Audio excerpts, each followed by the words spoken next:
Hello दोस्तों, नमस्कार दोस्तों। आप सभी का स्वागत है एक बार फिर से आपके अपने YouTube channel target government post में। बीएड प्रवेश परीक्षा की कंप्लीट तैयारी के लिए आप सभी लोग जुड़ सकते हैं। नीचे दिए गए रेड कलर की सब्सक्राइब बटन दबा करके और बगल में दिए गए बेल आइकन को दबा करके ऑल पे ज़रूर क्लिक कर लें, जिससे कि आने वाले सारे videos, latest notification, live class के नोटिफिकेशन आपको समय से मिल पाएँ।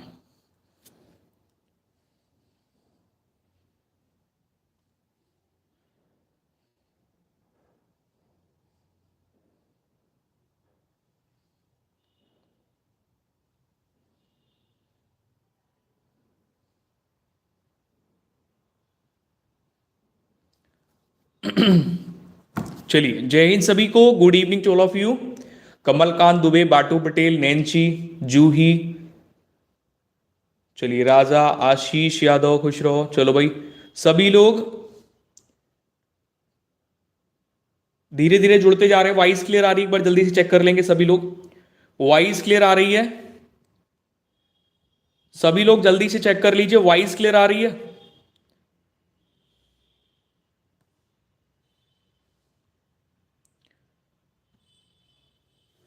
Ananya Kumari, Ridhi, good evening, good evening. Raja, good evening. चलो भाई, आशु, गुड इवनिंग। जूली, नमस्ते, गुड इवनिंग। रागिनी, चलिए। बबीता कुमारी, वॉइस क्लियर है ना? सब कुछ ओके? ओके, सेशन को स्टार्ट किया जाए। चलो भाई, सेशन को स्टार्ट करते हैं। एक बार शेड्यूल देख लेंगे कि आपकी जो क्लास का शेड्यूल रहता है वो कैसे रहता है। ठीक है, तो मॉर्निंग में आपको पहली क्लास मिलती है 11 बजे से, जो कि वेरी स्पेशल क्लास होती है। मॉर्निंग में 11 बजे वाली जो क्लास है आपके लिए बहुत ज़्यादा स्पेशल होती है। ठीक है, इसमें आपको हिंदी प्लस जीके, दूसरी क्लास कंबाइंड रहती है इसी में, जो कि 12 बजे से होती है रीजनिंग की क्लास। ये जो क्लास है आपके लिए, ये टोटल ये समझ लीजिए कि आप प्रॉपर एक किसी कोचिंग में जाके क्लास ले रहे हो।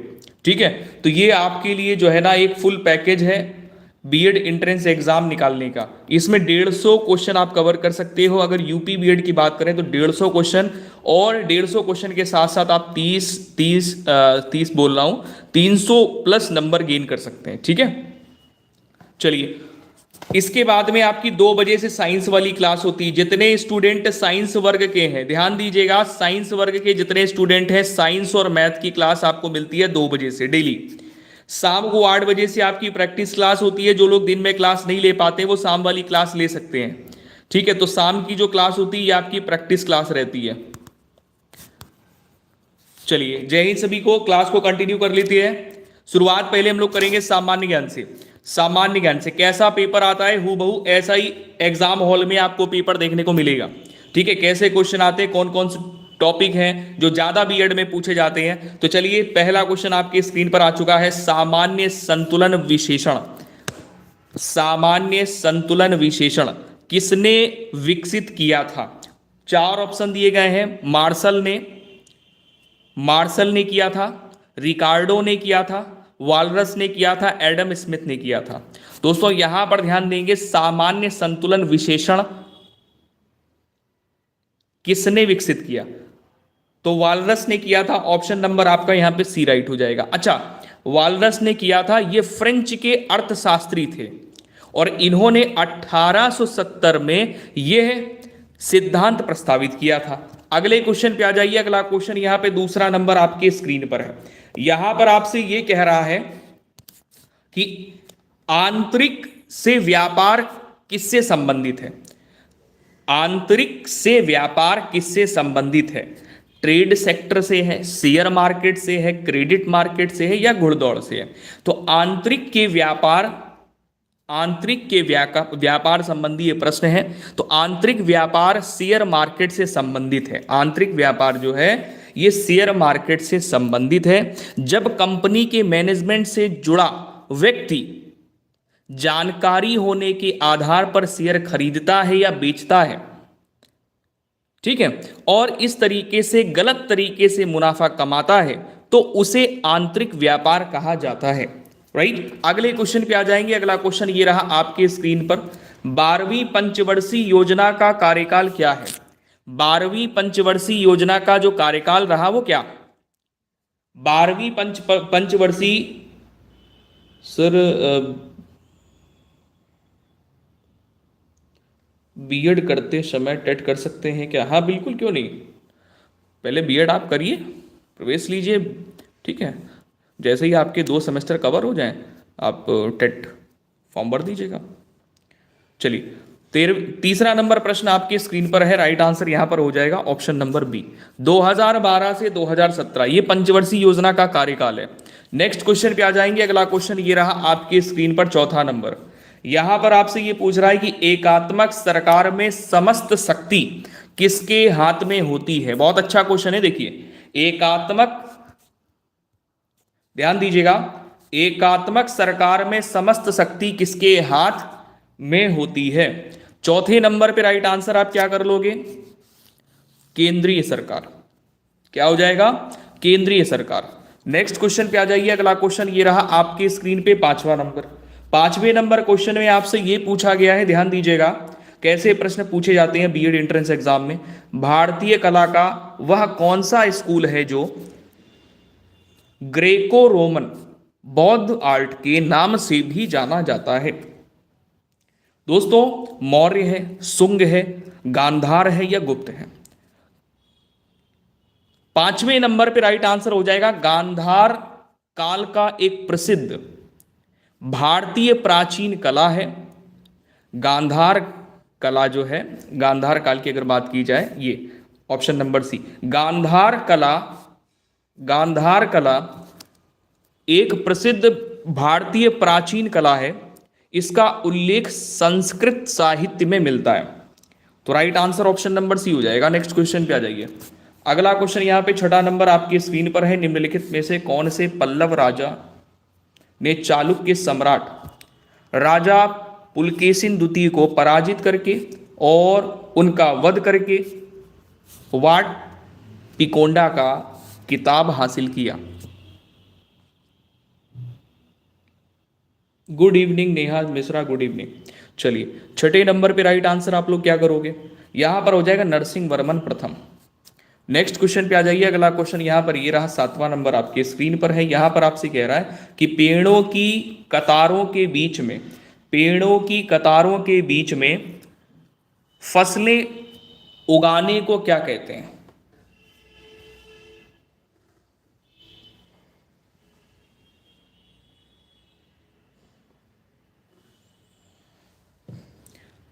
सातवें नंबर पे राइट आंसर हो जाएगा, इसे बोलते हैं तोंगिया प्रणाली। मतलब पेड़ों के बीच में फसलें उगाने को क्या कहा जाता है? तोंगिया प्रणाली, या पेड़ों की कतारें जो होती हैं। आठवां नंबर है, संसार की छत किसे कहा जाता है? संसार की छत किसे कहा जाता है? आठवां नंबर क्वेश्चन, संसार की छत किसे कहा जाता है? तो पामीर नॉट को। अब आप कहोगे पामीर नाट, पामीर नाट कह सकते हैं, या पामीर का पठार, पामीर के पठार को ही संसार की छत कहा जाता है। ठीक है, चलो अगले क्वेश्चन पे आ जाइए। अगला क्वेश्चन ये रहा आपकी स्क्रीन पे, 9वां नंबर प्रश्न है। यहां पर आपसे कह रहा है स्टेशनों के ग्रुप को फ्रेम भेजने को क्या कहते हैं? स्टेशनों के ग्रुप को फ्रेम भेजने को क्या कहते हैं? 9वें नंबर पे राइट आंसर हो जाएगा multi casting, multi casting. Option number आपका सी राइट होगा। नेहा गुप्ता, राधे राधे। नेक्स्ट क्वेश्चन पे आ जाइए। 10वां नंबर क्वेश्चन आपके स्क्रीन पर है। यहां पर आपसे ये पूछ रहा है कि प्रिंस ऑफ वेल्स कप किस खेल से संबंधित है? मोस्ट इंपॉर्टेंट क्वेश्चन, टैग लगा के रख लेना, बिल्कुल ध्यान रखना, छपने वाला प्रश्न है। गोल्फ। देखिए, प्रिंस ऑफ वेल्स जो कप है ये किस खेल से संबंधित है? तो गोल्फ। अगला क्वेश्चन ये रहा आपकी स्क्रीन पे, 11वां नंबर। यहां पर आपसे कह रहा है कि जल निकास प्रतिमान जिसमें सहायक नदियां लंबवत मिले वह क्या कहलाता है? जल निकास प्रतिमान जिसमें सहायक नदियां लंबवत मिले वह क्या कहलाता है? 11वें पे राइट आंसर हो जाएगा, इसको बोलते हैं जाली, फंकारी। ठीक है, नेक्स्ट क्वेश्चन आ जाइए। अगला क्वेश्चन 12वां नंबर आपकी स्क्रीन पर है। वर्ष 1870 में भारतीय सुधार संघ के संस्थापक कौन थे? बहुत अच्छा क्वेश्चन। देखिए, भारतीय सुधार संघ के जो संस्थापक थे वो कौन थे वर्ष 1870 में? 12 नंबर पे राइट आंसर हो जाएगा Keshav Chandra Sen. Most important question है, 1870 में भारतीय सुधार संघ के संस्थापक थे केशव चंद्र सेन। अगला क्वेश्चन ये रहा, आपके स्क्रीन पे है 13वां नंबर। यहां पर आपसे ये कह रहा कौन सा संविधान संशोधन अधिनियम संसद सदस्यों और विधानसभा सदस्यों की अयोग्यता से संबंधित है। कौन सा संविधान संशोधन अधिनियम संसद सदस्यों और विधानसभा सदस्यों की अयोग्यता से संबंधित है। 13वां नंबर राइट आंसर हो जाएगा ऑप्शन नंबर बी, इसमें हो जाएगा 52वां संशोधन अधिनियम। अगला क्वेश्चन यहां पर 14 नंबर आपकी स्क्रीन पर है, हृदय की धड़कन की गति निम्नलिखित में से किससे बढ़ती है। हृदय की जो धड़कन की गति है, जो स्पीड है धक धक करने की, ये किससे बढ़ती है। परिधीय तंत्रिका से बढ़ती है, अनुकंपी तंत्रिका से बढ़ती है, या फिर परानुकंपी जो तंत्रिका होती है इससे बढ़ती है, या कपाल तंत्रिका से बढ़ती है। तो 14 नंबर पे राइट आंसर आपका हो जाएगा ऑप्शन नंबर बी, इसको बोलते हैं अनुकंपी तंत्रिका से बढ़ती है, ऑप्शन नंबर बी 14 में। नेक्स्ट क्वेश्चन आ जाइए, अगला क्वेश्चन ये रहा आपकी स्क्रीन पे 15 नंबर क्वेश्चन है। यहां पर आपसे ये कह रहा है कि नियासिन जो विटामिन बी कॉम्प्लेक्स ग्रुप का एक विटामिन है की कमी से कौन सा रोग होता है। बीएड प्रथम वर्ष की फीस 60,000 हो गई है क्या? नहीं, ऐसा तो कोई भी अपडेट नहीं है। नहीं, ऐसा कोई अपडेट नहीं है। कौन बोल रहा भाई? 51 बोल रहे हैं। कौन बोल रहा है? 51,250 रुपये फीस है।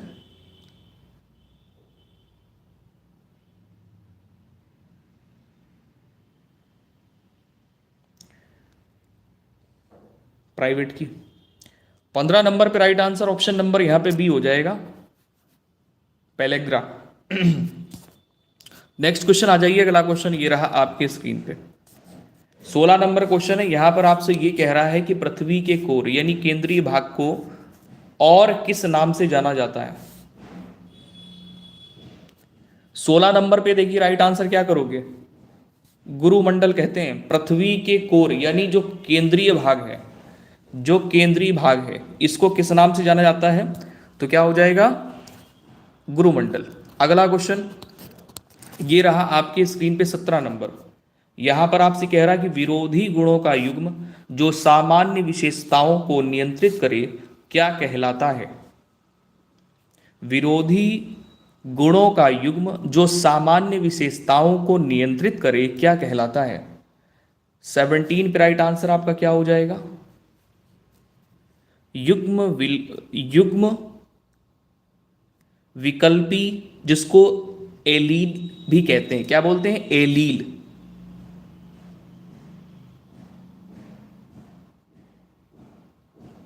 नेक्स्ट क्वेश्चन पे आ जाइए, अगला क्वेश्चन ये रहा 18 नंबर आपके स्क्रीन पे।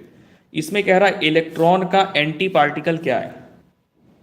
इलेक्ट्रॉन का एंटी पार्टिकल क्या है, तो पॉजिट्रॉन हो जाएगा। नेक्स्ट क्वेश्चन पे आ जाइए, अगला क्वेश्चन यहां पे 19 नंबर है। ध्रुवीय क्षेत्र की आबादी किन कारणों से विरल है। ध्रुवीय क्षेत्र की जो आबादी है वो किन कारणों से विरल है। 19 पे राइट आंसर आप लोग क्या करोगे, 19 पे राइट आंसर क्या करोगे, अनुपयुक्त जलवायु की दशा, option number B. Next question पे आ जाइए, अगला क्वेश्चन यहां पे 20 नंबर है। इसमें कह रहा निम्नलिखित में से कौन सा युग्म सही नहीं है। जैसे आप यहां पर देख रहे हैं कि हाइग्रोमीटर, इसका क्या प्रयोग किया जाता है, वायुमंडल का जलवाष्प अंश मापने में। लेक्टोमीटर, तरल का विशिष्ट घनत्व मापने में। एनीमोमीटर जो है ये वायु की गति मापने में। इस सिस्मोग्राफ भूकंप को मापने में। अब यहां पर ये देखिए कौन सा एक विकल्प ऐसा है जो कि गलत है। तो 20 नंबर पे राइट आंसर आपका हो जाएगा 20 नंबर पे कि जो लैक्टोमीटर दिया गया है ये दूध की शुद्धता को मापने के लिए होता है, ना कि तरल का विशिष्ट घनत्व मापने के लिए। ठीक है, तो यहां पे राइट आंसर आपका क्या हो जाएगा, ऑप्शन नंबर बी, जो कि गलत है, जो कि गलत है। नेक्स्ट क्वेश्चन पे आ जाएंगे, अगला क्वेश्चन 21 नंबर आपकी स्क्रीन पर है। निम्नलिखित में से किस अनुच्छेद की कार्य प्रणाली के तहत भारतीय संविधान में संशोधन किया जा सकता है?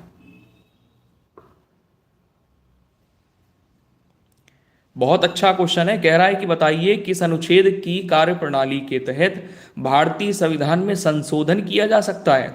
तो आप सभी को पता होना चाहिए कि अनुच्छेद 368 के तहत, इसकी कार्यप्रणाली के तहत संसद को संविधान में संशोधन करने का अधिकार है। नेक्स्ट क्वेश्चन पे आ जाएंगे। अगला क्वेश्चन 22 नंबर है। यहां पर दिया गया है फ्यूरर, फ्यूरर के रूप में कौन जाना जाता है? 22 नंबर पे राइट आंसर हो जाएगा एडोल्फ हिटलर, ये फ्यूरर के नाम से जाना जाता है। ठीक है, नेक्स्ट क्वेश्चन पे आ जाइए। अगला क्वेश्चन ये रहा आपके स्क्रीन पे, 23 नंबर क्वेश्चन है, विजयनगर शहर और किस नाम से जाना जाता है? विजयनगर शहर और किस नाम से जाना जाता है? सभी प्यारे भाई बहन आंसर करेंगे। क्या हो गया निधि राज? रिकॉर्डेड देख लीजिएगा, क्या बता रहे हैं आप। 23 पे राइट आंसर ऑप्शन नंबर आप लोग क्या कर लेंगे? हम्पी कर लेंगे, सी राइट आंसर हो जाएगा। नेक्स्ट क्वेश्चन पे आ जाइए। 24 नंबर आपकी स्क्रीन पे है। यहां पर आपसे कह रहा निम्नलिखित तुगलकी राजवंश के किस संतुलन में चांदी के सिक्कों के स्थान पर तांबे के सिक्के चलाए थे? तुगलकी राजवंश के किस सुल्तान ने चांदी के सिक्कों के स्थान पे तांबे के सिक्के चलाए थे? 24 नंबर पे आपका जो राइट आंसर है वो हो जाता है मोहम्मद बिन तुगलक। ये ऐसे सुल्तान थे जिन्होंने चांदी के सिक्के हटाए और तांबे के सिक्के चलाए। अगले क्वेश्चन पे आ जाएंगे। अगला क्वेश्चन ये रहा 25 नंबर आपकी स्क्रीन पर है। निम्नलिखित में से कौन सा क्षेत्र ऐसा है जहां पर भूकंप आने की संभावना सबसे अधिक होती है? ऑप्शन यहां पर दिया गया है, दक्कन का पठार जिसे दक्षिण का पठार कहते हैं, गंगा ब्रह्मपुत्र घाटी, उत्तरी भारत का मैदानी क्षेत्र, पश्चिमी घाट। निम्न में से बताएंगे राइट आंसर क्या होगा? नेहा मिश्रा, सर नून में आप रिकॉर्डेड क्लास चलाए थे आज?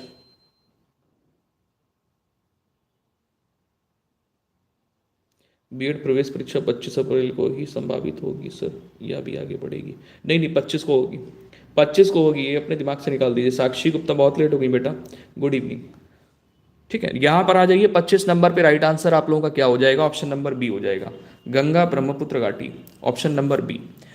ठीक है, कौन सा क्षेत्र है जहां पर भूकंप आने की संभावना सबसे अधिक है? तो 25 नंबर पे right answer option number B कर लेंगे। नेक्स्ट क्वेश्चन पे आ जाइए। अगला क्वेश्चन ये रहा 26 नंबर आपके स्क्रीन पर है। 26 नंबर आपके स्क्रीन पर है। यहां पर आपसे ये कह रहा है कि शहद किसमें दिख नहीं रहा है? ये दिख नहीं रहा है क्या आप लोगों को? देखिए बातचीत अब कम कर दीजिए, है ना, पहले सेशन कंप्लीट करेंगे हम लोग। देखो कह रहा शहद जिसमें शक्कर की उच्च सांद्रता पाई जाती है सड़ता नहीं है क्योंकि, देखो शहद को आप कितने भी लंबे समय तक रखो और इसमें क्या होता है कि शक्कर की उच्च सांद्रता पाई जाती है, तो ये सड़ता क्यों नहीं है? रीजन यहां पर क्या है कि शहद में ऑक्सीजन का अभाव रहता है तथा जीवाणु सक्रिय अवस्था में जीवित नहीं रह पाते हैं। क्या ये सही है? या फिर ये सही है इसमें प्राकृतिक एंटीऑक्सीडेंट होते हैं जो जीवाणु के आक्रमण को रोकते हैं। इसके बाद में दिया है सी कि उच्च परासरणीय सामर्थ्य के घोल में पानी जो है वो निकल जाने के कारण जीवाणु सक्रिय अवस्था में जीवित नहीं रह पाते हैं। ये वाला जो तीसरा पॉइंट सी है ये सही होगा। इसमें क्या होता है शहद में कि जब भाई पानी होगा नहीं तो पानी नहीं होगा तो सड़न नहीं हो पाएगी, तो जीवाणु जो होते हैं वो सक्रिय अवस्था में जीवित नहीं रह पाते हैं। इसलिए शहद को आप कितने भी लंबे समय तक रखें वो क्या होगा? सुरक्षित बना रहेगा। ठीक है, रोशनी अंचल, क्या हो गया बेटा? इतना उदास वाला काहे इमोजी लगा रखा है? सभी प्यारे भाई बहन खुश रहा करो, एकदम स्वस्थ रहा करो, सुरक्षित रहा करो, टनाटन बढ़िया से। कम तापमात्रा पर सीसा निम्नलिखित किस रूप में बर्ताव करता है? अब यहां पर देखो क्या पूछ लिया, कह रहा है कि कम तापमात्रा पर सीसा निम्नलिखित किस रूप में बर्ताव करता है? तो भैया 27 पे राइट आंसर आप क्या करोगे? श्रेष्ठ चालक के रूप में बर्ताव करता है ये। इसकी जो प्रकृति होती है वो श्रेष्ठ चालक के रूप में हो जाती है। ठीक है, चलिए अगले क्वेश्चन पे आ जाइए फटाफट से। 28 नंबर क्वेश्चन है, कह रहा अकबर का मकबरा निम्नलिखित में से किस स्थान पर स्थित है। यहां से बीएड एंट्रेंस एग्जाम की आप तैयारी अगर कर रहे हैं तो ये समझ लीजिए आपने अपने दिमाग में ये सेव कर रखा है कि हमें गवर्नमेंट कॉलेज से ही बीएड करना है, तो गवर्नमेंट कॉलेज 101% आप ले जाओगे, सीट आपको मिल जाएगी। ठीक है, बस आपको क्या करना है, कंटिन्यू अपनी जो क्लासें हैं वो समय से लेनी है, कुछ छोड़ना नहीं है। आप 101% गवर्नमेंट सीट पालोगे। ठीक है, क्योंकि वही यहां पर पढ़ाया जाता है जो आपके पेपर में आना है, वही क्वेश्चन वही टॉपिक। अब उससे बाहर क्या बन जाएगा, उससे बाहर क्या पूछा जाएगा, सारे क्वेश्चन पड़े हुए आएंगे। आपसे जो पेपर है बहुत अच्छे से होगा। ठीक है, चलिए यहां पर आ जाएंगे कि अकबर का मकबरा निम्नलिखित किस स्थान पर स्थित है। आप सभी जानते हैं कि भैया सिकंदरा में है, तो ऑप्शन नंबर आप ए राइट कर लोगे, सिकंदरा में। ठीक है ना। अगला क्वेश्चन यहां पर 29 नंबर है। 29 नंबर में आपसे ये कह रहा है कि पंडित भीमसेन जोशी निम्नलिखित में से किस क्षेत्र से संबंध रखते हैं। पंडित भीमसेन जोशी निम्नलिखित में से किस क्षेत्र से संबंध रखते हैं। सर कल से नाइट की क्लास 8:30 तक स्टार्ट करिएगा प्लीज। कल से क्यों, ऐसा क्यों भाई, ऐसा क्यों। 29 पे right answer option number C कर लेंगे यहां पर। ठीक है, शास्त्रीय संगीत, ऐसा क्यों बेटा। संयुक्त राष्ट्र की सुरक्षा परिषद के 10 अस्थाई सदस्यों का कार्यकाल कितने वर्ष का होता है।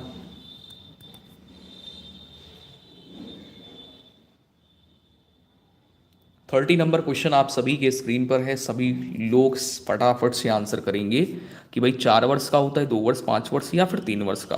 तो 30 नंबर पे right answer option number D कर लेंगे, 2 वर्ष का होता है। ध्यान देना, संयुक्त राष्ट्र की सुरक्षा परिषद के 10 अस्थाई सदस्यों का जो कार्यकाल होता है वो केवल 2 वर्ष का होता है। नेक्स्ट क्वेश्चन पे आ जाइए। ये तो बहुत अच्छा क्वेश्चन है। यहां पर आपसे ये कह रहा है कि त्रिपिटक धर्म ग्रंथ का संबंध किस धर्म से है। अच्छा क्वेश्चन है ये। 31 नंबर आप सभी के स्क्रीन पे।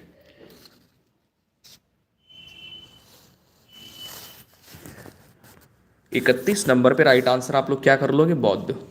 इसके बारे में थोड़ा समझ लेना, क्योंकि इससे क्वेश्चन पूछा ही पूछा जाता है, या तो आपको बिहार बीएड में मिलेगा या फिर यूपी बीएड में मिलेगा। अब यहां पर ध्यान देना, देखो त्रिपिटक धर्म ग्रंथ का संबंध बौद्ध धर्म से है, ये बात आप समझ गए। अच्छा, बौद्ध धर्म के बारे में विशद ज्ञान हमें त्रिपिटक से प्राप्त होता है। और त्रिपिटक का जो शाब्दिक अर्थ है, मतलब इसका कहना यह होता है कि 3 पिटकों, यानी 3 पिटकों की पाली। ठीक है, त्रिपिटक। तो इसमें त्रिपिटक की 3 संख्या है। कौन कौन सी, विनय पिटक है, ठीक है, और सुत्त पिटक है, और अभिपिटक है, या इसको बोलते हैं तीसरे वाले को अभिधम्म पिटक। नेक्स्ट क्वेश्चन आ जाइए। अगला क्वेश्चन यहां पर 32 नंबर आपकी स्क्रीन पर है। यहां पर देखिए आपसे ये कह रहा है, अवमूल्यन को लेकर के है। अच्छा क्वेश्चन है, कह रहा है यदि कोई देश अपनी मुद्रा का अवमूल्यन करता है तो। देखिए अवमूल्यन करता है तो क्या होगा।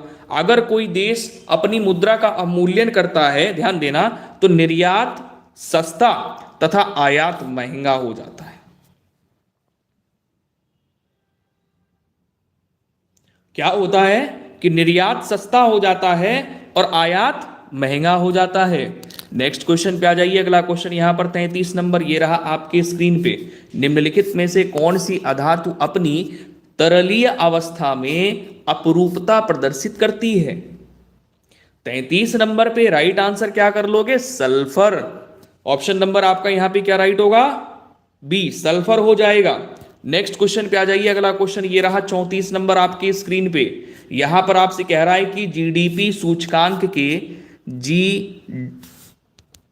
जीडीपी सूचकांक के क्षेत्रवार विवरण से किसका मापन किया जा सकता है।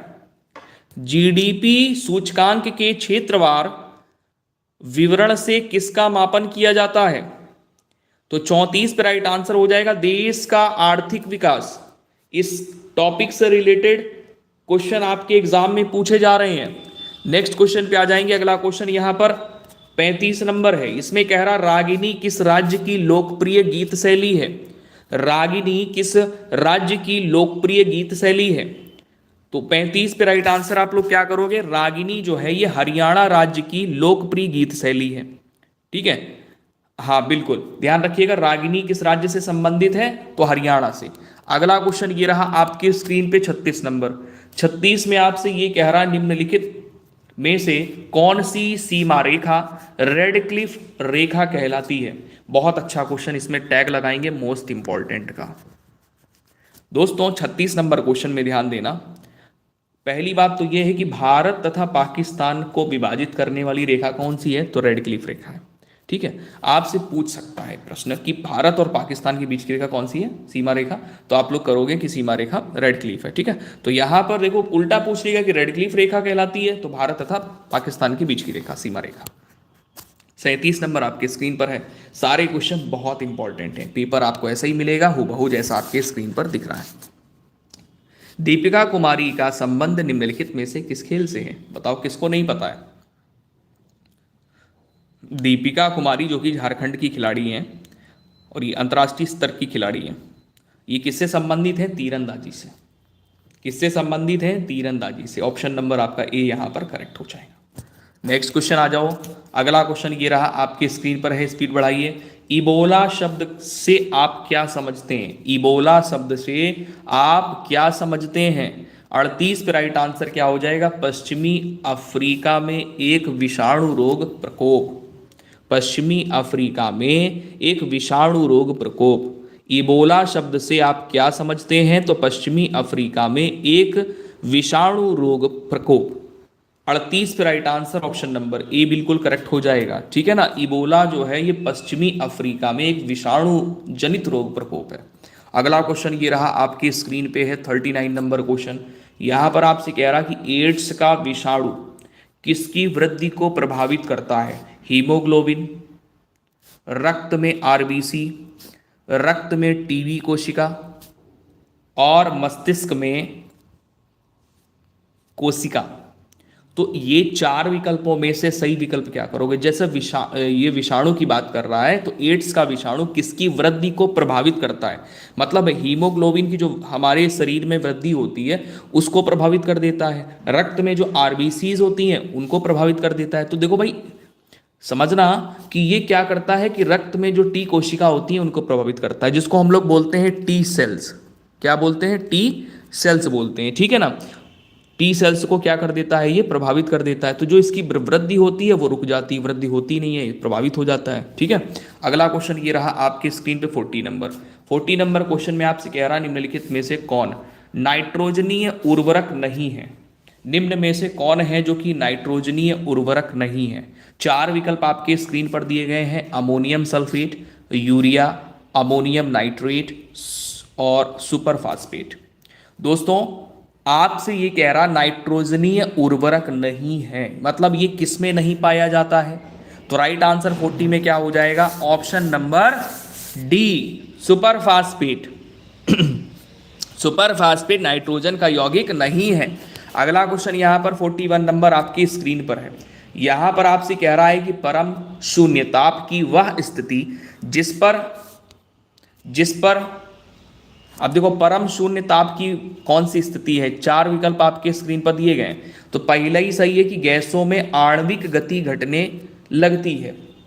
परम शून्य तापमान पर गैसों में आणविक गति जो होती है वो घटने लगती है। समझते हुए चलेंगे सभी लोग। ठीक है, 42 नंबर क्वेश्चन में आपसे कह रहा कि कवि संत कबीर का जन्म और पालन पोषण किस शहर में हुआ था? उम्मीद है इसका आंसर आप सभी प्यारे भाई बहन दे पाएंगे। बहुत अच्छे, वेरी गुड, शाबाश, वेरी गुड, बहुत बढ़िया। 42 नंबर पे राइट आंसर आप लोग क्या करेंगे? यहाँ पे 42 में जिनका जिनका आंसर आ रहा है option number C, Varanasi. Varanasi बिल्कुल सही आंसर है। नेक्स्ट क्वेश्चन आ जाइए। अगला क्वेश्चन ये रहा आपके स्क्रीन पर 43 नंबर। 43 में आपसे क्या कह रहा है? देखो 43 नंबर पे क्वेश्चन पे यहां पर आपसे कह रहा है कि नियॉन लैंप का आविष्कार द्वारा किया गया था। नियॉन लैंप का आविष्कार के द्वारा किया गया था। तो यहां पे राइट आंसर क्या हो जाएगा? जॉर्जेस क्लाउड के द्वारा। किसके द्वारा किया गया? जॉर्जेस क्लाउड के द्वारा नियॉन लैंप का आविष्कार किया गया? नेक्स्ट क्वेश्चन आ जाइए, अगला क्वेश्चन यहां 44 नंबर आपकी स्क्रीन पर है। लखनऊ घराने की नींव उस्ताद, लखनऊ घराने की नींव उस्ताद खाली जगह द्वारा रखी गई थी। मतलब लखनऊ घराने की जो नींव है ये किसके द्वारा रखी गई थी? तो आपको पता होना चाहिए भैया कि ये रखी गई थी बख्शू खान के द्वारा, यानी उस्ताद बख्शू खान के द्वारा लखनऊ घराने की नींव रखी गई थी। अगला क्वेश्चन ये रहा आपकी स्क्रीन पर, काफी अच्छा क्वेश्चन है। अंडमान और निकोबार द्वीप समूह पर स्थित इंदिरा पॉइंट निम्नलिखित देशों में से किसके निकटतम है? यहां पर ध्यान देंगे, आपसे ये पूछ रहा है कि जो इंदिरा पॉइंट है ये किसके निकटतम है। तो 45 पे थोड़ा समझ लीजिएगा अच्छे से कि अंडमान और निकोबार भारत का सबसे बड़ा केंद्र शासित राज्य है। पहली बात तो ये समझिए, ठीक है। इसकी स्थिति बंगाल की खाड़ी में है, ठीक है। अब यहां पर आपसे ये कह रहा है कि ये बताइए कि इंदिरा पॉइंट निम्नलिखित देशों में से किसके निकटतम है? तो ये इंडोनेशिया के निकटतम है, निकटतम है इंडोनेशिया के। ऑप्शन नंबर आपका यहां पे सी राइट होगा।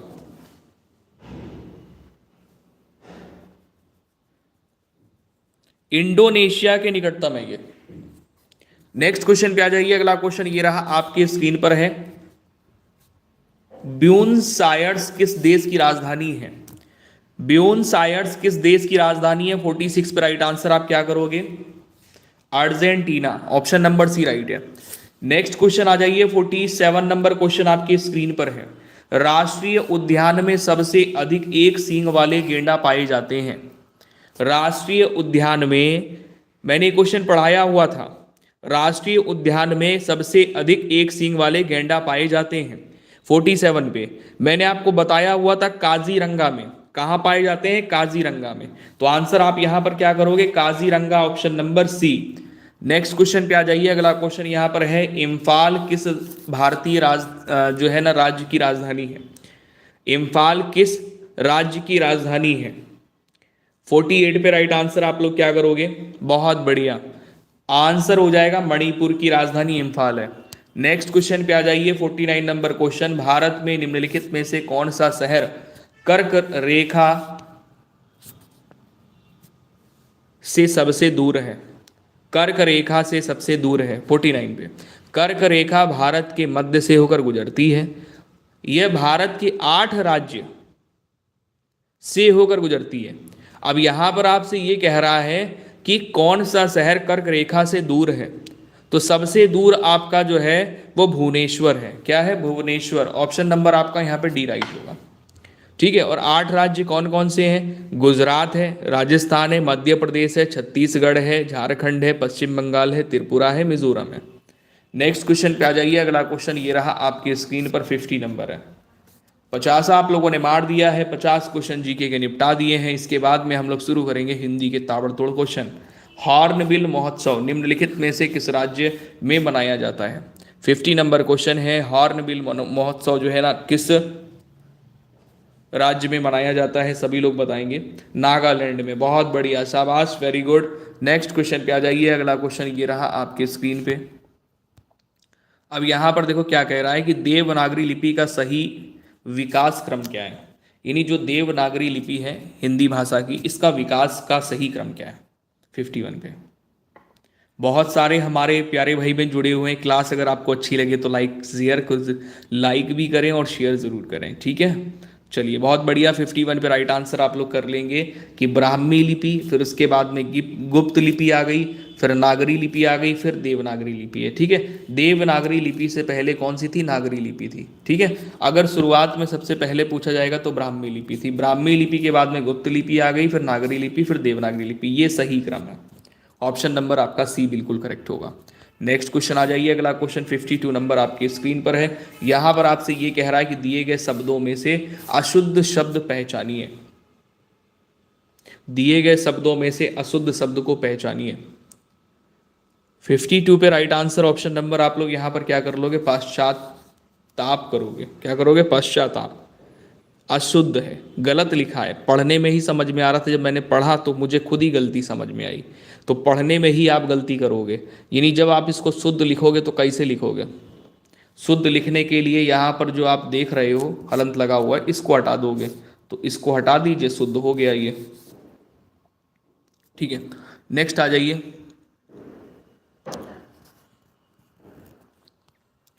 नेक्स्ट आ जाइए, यहाँ पर 53 नंबर क्वेश्चन है। नहीं, ये गलत लिखा है ना, पाश्चाताप गलत लिखा है, ये तो गलत समझ में आ रहा है। वहां पर मुझे पता है ना, आप लोग ये देख रहे हो झंडा में ये इस तरीके से क्यों नहीं लिखा है। ठीक है, हाँ, लेकिन अभी जो हमको बिल्कुल पूरी तरह से गलत लगेगा ना, उसको सही करेंगे। चलो यहाँ पर आ जाओ, यहाँ पर आ जाइए। नीचे एक ही शब्द की 4 वर्तनी दी गई है, सही वाली वर्तनी कौन सी है ये बताइए। 36। Ragini, good evening, good evening. Samajwadi Dimple ji, और कोई नाम नहीं मिलता है क्या भाई? लोग पता नहीं कहाँ से क्या क्या नाम खोज के ले आते हो। समाजवादी पार्टी डिम्पल जी। चलिए ध्यान देंगे सभी प्यारे भाई बहन, नीचे एक ही शब्द की 4 वर्तनियां दी गई हैं, शुद्ध विकल्प यहां पर बताना है। तो शुद्ध विकल्प यहां पर हो जाएगा ऑप्शन नंबर डी, 36। चलिए Kabir Khan, good evening. Notes भी मिलता है, नोट्स बना सकते हैं आप, इसमें क्या प्रॉब्लम है।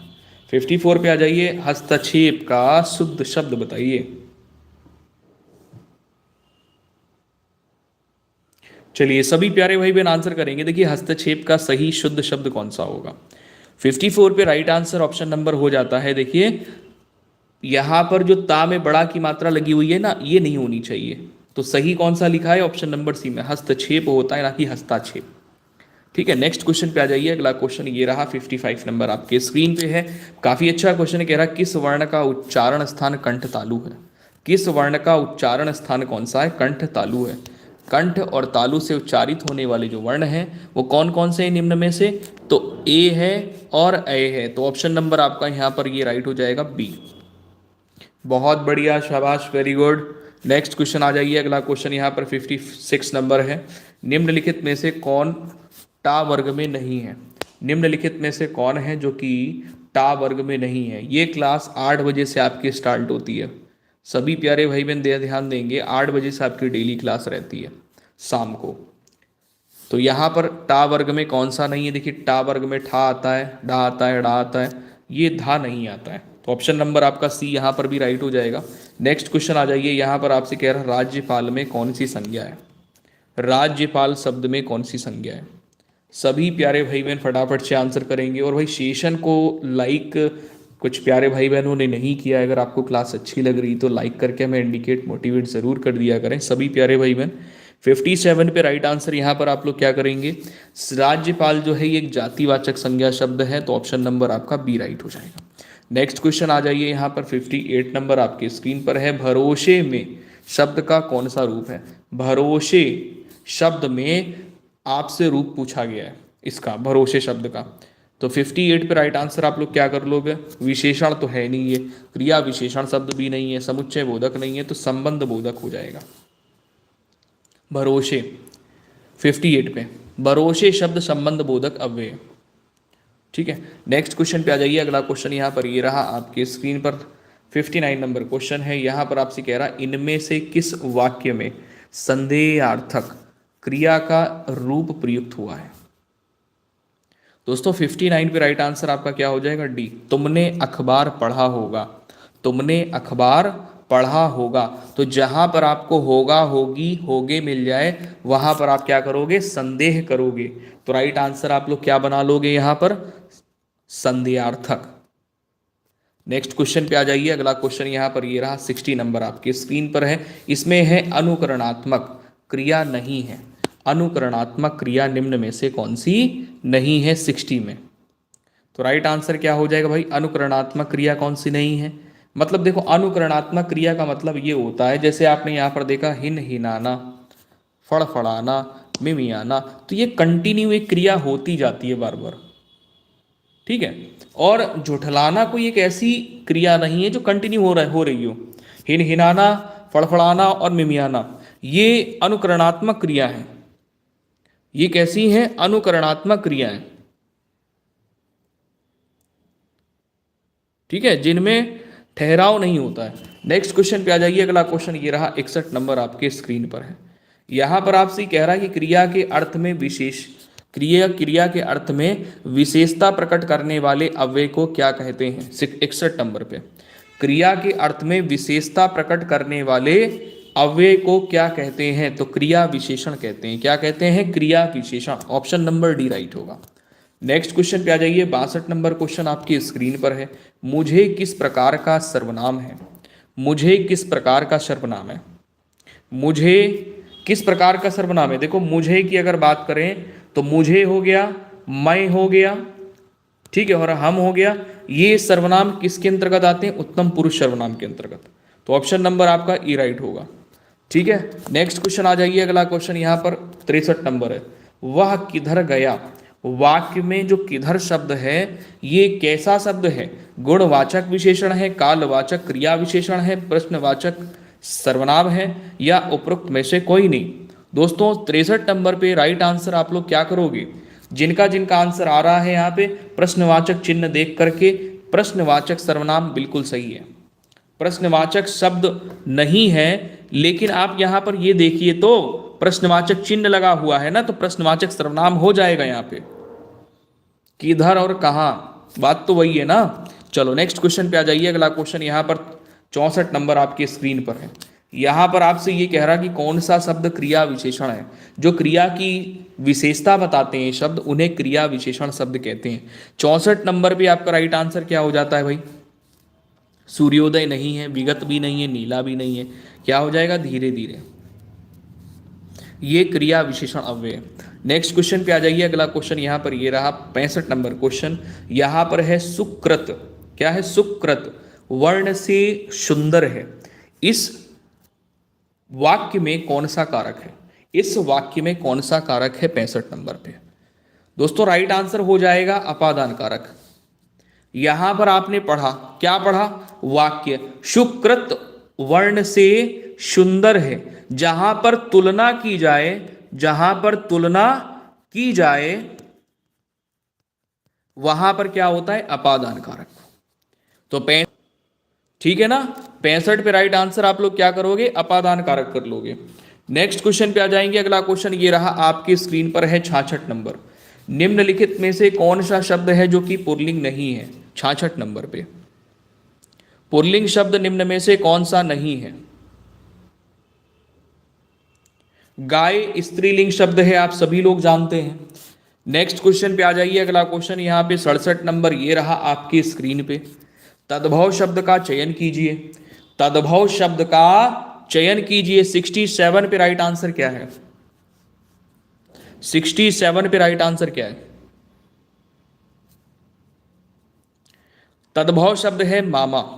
बाकी तीनों शब्द यहां पर जो दिए गए हैं, मुक्ता दिया है, मस्तक दिया है, मातुल दिया है, ये तीनों शब्द संस्कृत के शब्द हैं, यानी तत्सम शब्द हैं।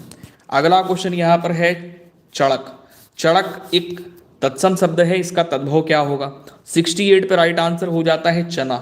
चना को संस्कृत में चणक बोलते हैं। क्या बोलते हैं? चणक बोलते हैं, ठीक है, ध्यान रहेगा, चणक बोलते हैं, ध्यान देना। ऑप्शन नंबर सी राइट होगा। नेक्स्ट क्वेश्चन पे आ जाइए। अगला क्वेश्चन 69 नंबर है। यहां पर आपसे कह रहा है नीचे दिए अनेकार्थी शब्द को एक अर्थ के साथ लिखा है, दूसरा अर्थ बताइए। नीचे दिए अनेकार्थी शब्द को एक अर्थ के साथ लिखा है, दूसरा अर्थ बताइए। अली सखी। देखो अली एक अनेकार्थी शब्द है, इसका एक अर्थ सखी यहां पर दिया गया है, दूसरा अर्थ आपसे पूछा गया है, तो हो जाएगा यहां पर मदिरा। क्या करोगे? अली दिया है, अली। भौरा होता है, मक्खी हो सॉरी मक्खी कह रहे हैं, भौरा होता है, सखी होता है, कुत्ता होता है, मदिरा होता है। तो ऑप्शन नंबर आप यहां पर डी राइट आंसर करेंगे। अगला क्वेश्चन ये रहा आपके स्क्रीन पर 70 नंबर। 70 नंबर क्वेश्चन में आपसे कह रहा है निम्न शब्द में प्रयुक्त प्रत्यय के लिए सही प्रत्यय कह रहे हैं मतलब इसमें ये कह रहा है कि शब्द में सही प्रत्यय का चुनाव करिए, किस प्रत्यय से बना हुआ शब्द है ये। 70 नंबर कौन सा क्वेश्चन, कौन सा, कबीर खान, कौन सा क्वेश्चन भाई। 70 पे राइट आंसर यहां पर आप करिए जल्दी से, ऑप्शन नंबर डी हो जाएगा दानी। नेक्स्ट क्वेश्चन पे आ जाएंगे। 71 नंबर क्वेश्चन ये रहा आपके स्क्रीन पे। यहां पर आपसे क्या कह रहा है कि निम्न शब्द में प्रयुक्त सही उपसर्ग का चयन कीजिए उत्कर्ष का।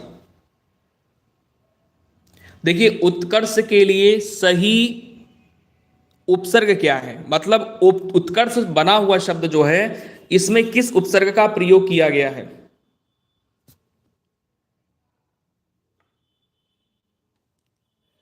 सेवेंटी वन पे राइट आंसर ए कर लेंगे उत। नेक्स्ट क्वेश्चन पे आ जाइए, अगला क्वेश्चन देखो उपसर्ग क्या होते हैं। उपसर्ग किसी भी शब्द के प्रारंभ में या शुरुआत में जुड़कर उन शब्दों के अर्थ को परिवर्तित कर देते हैं, उन्हें उपसर्ग कहते हैं। ठीक है, अब यहीं पर अगर प्रत्यय होता तो प्रत्यय क्या होते हैं, किसी भी शब्द के आखिरी में अंत में जुड़कर उन शब्दों के अर्थ को क्या करते हैं, परिवर्तित कर देते हैं, जुड़ करके उन्हें प्रत्यय कहते हैं। तो 71 पे राइट आंसर ऑप्शन नंबर क्या हो जाएगा, ए हो जाएगा, क्योंकि उत्सर्ग शब्द को उत्सर्ग हो या उत्कर्ष हो, यहां पर आपका क्या होगा, उत उपसर्ग हो जाएगा। ठीक है, उत्कर्ष शब्द कैसे बना है, उत उपसर्ग से बना हुआ है। अगले क्वेश्चन पे आ जाएंगे। यहां पर आपसे कह रहा है कि बताइएगा किस किस शब्द में वृद्धि संधि है, किस शब्द में वृद्धि संधि है। 72 पे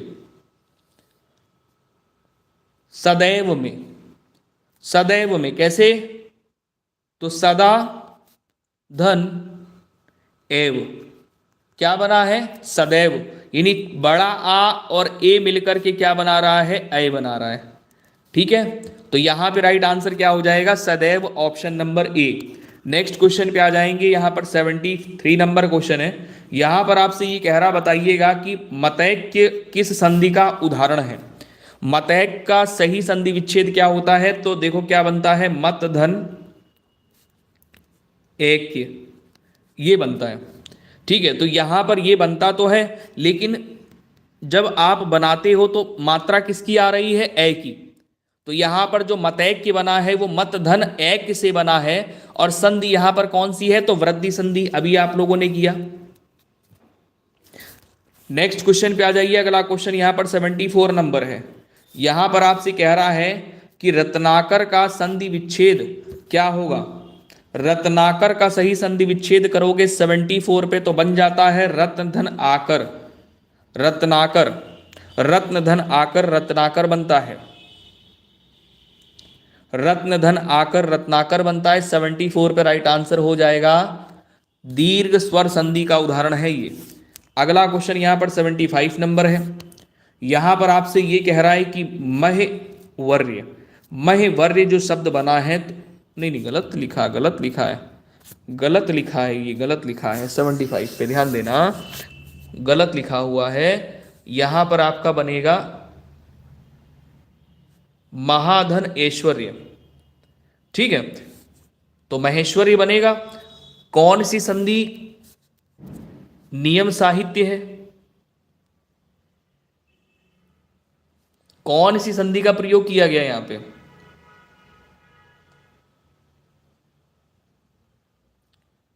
तो यहां पर ध्यान देंगे बड़ा आ और ए का प्रयोग किया गया है, जिससे बना क्या है, ए। तो राइट आंसर आपका क्या हो जाएगा, ऑप्शन नंबर नहीं, इसको करिए सी को। 75 में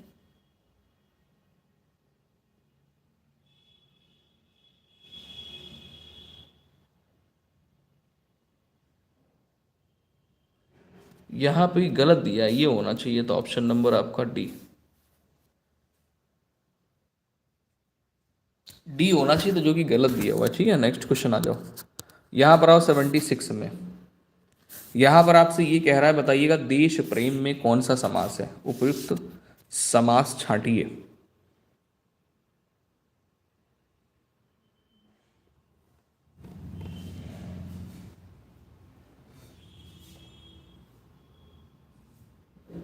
बेटा बड़ा आ होता है, ए होता है, ए बनता है। ऑप्शन नंबर डी सही नहीं है, उसको सही किया गया है। देश प्रेम, देश के लिए प्रेम, आपने समास विग्रह किया तो क्या बन गया, देश के लिए प्रेम, ये बन गया। और ये क्या है, कारक चिन्ह है। जहां पर कारक चिन्ह का प्रयोग होता है वहां पर तत्पुरुष समास होता है, ठीक है। और तत्पुरुष समास की डेफिनेशन क्या होती है, समस्त पद में जिस शब्द समस्त पद में जो उत्तर पद होता है, जिसको हम लोग बोलते हैं दूसरा पद, वो क्या होता है, प्रधान होता है। पूर्व पद क्या होता है, गौण होता है, वहां पर तत्पुरुष समास होता है। नेक्स्ट क्वेश्चन पे आ जाइए। अगला क्वेश्चन यहाँ पर 77 नंबर है। इसमें आपसे कह रहा है कि घी शक्कर, घी शक्कर में कौन सा समास है बताइए। घी शक्कर में घी और शक्कर, जहां पर आपको दोनों पद प्रधान मिले, पूर्व पद भी प्रधान है, उत्तर पद भी प्रधान है, जहां पर दोनों पद प्रधान मिले वहां पर क्या होता है, द्वंद्व समास होता है, ठीक है। और समास विग्रह करने पर ये और का प्रयोग किया जाता है दोनों शब्दों के बीच में। आ जाओ यहां पर 78 नंबर क्वेश्चन है। यहां पर आपसे कह रहा है कि मुरलीधर में कौन सा समास है। अब देखो मुरलीधर अर्थात कृष्ण जी की बात हो रही है यहाँ पे। मुरलीधर यानी अर्थात कृष्ण जी की बात हो रही है, श्री कृष्ण जी की। तो यहां पर हमें अर्थ मिल रहा है, जहां पर अर्थ मिले, तीसरा पद मिले, वहां पर बहुव्रीहि समास होता है। ऑप्शन नंबर आपका डी राइट होगा। नेक्स्ट क्वेश्चन पे आ जाइए। अगला क्वेश्चन 79 नंबर क्वेश्चन है, मित्र के चुनाव की खाली जगह पर जीवन की सफलता निर्भर करती है, रिक्त स्थान के लिए उचित विकल्प का चुनाव करिए। 79 पे राइट आंसर आपका क्या हो जाएगा, डी हो जाएगा, सार्थकता। नेक्स्ट क्वेश्चन पे आ जाएंगे। अगला क्वेश्चन ये रहा आपके स्क्रीन पे, 80 नंबर क्वेश्चन है। यहां पर आपसे कह रहा है कि शुद्ध वाक्य का चयन कीजिए। 80 नंबर क्वेश्चन में शुद्ध वाक्य का चयन करना है, ध्यान देना। शुद्ध वाक्य व्याकरण की दृष्टि से जो बिल्कुल शुद्ध हो। हिंदी का व्यवहारिक ज्ञान अपेक्षित है, हिंदी का व्यवहारिक ज्ञान अपेक्षित है। अब देखो यहां पर दोनों में अलग क्या है, अलग क्या है दोनों में, डिफरेंस कुछ दिखा, हाँ ये आपेक्षिक लिखा है, यहां पर आपेक्षित लिखा है। दोनों में छोटा बड़ा का डिफरेंस है केवल। हिंदी का व्यवहारिक ज्ञान, अब यहां पर क्या है देखो डिफरेंस, यहां पर डिफरेंस आपको समझ में आ जाएगा।